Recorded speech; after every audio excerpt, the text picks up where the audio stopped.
istočasno tudi tehnolog rezanja, metaliziranja in tehnolog vzdrževanja na tem.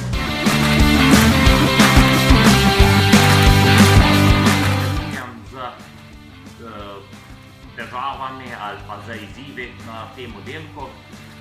Zanima me že po naravi strojništvo in vse, kar lahko izboljšamo, kar se da spremeniti na boljše, da je boljši izkoristek, manj časa, da porabimo. Rad spremljam tudi vse novosti, ki se v svetu tehnike dogajajo in potem se le da nekako implementirati v obstoječi delovni proces.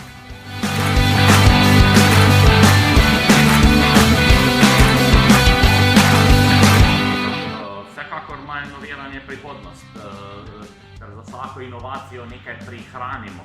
Lahko tako na času, na produktivnosti ali na zmanjšanju izmeta, oziroma predvsem tudi dajem veliko pozornost na olajšanje samim operaterjem pri delu, tako da tudi dvigovanje težkih bremen, prenašanje, da zmanjšujemo nevarnosti, tako da prilagajamo tudi delovno okolje bolj prijazno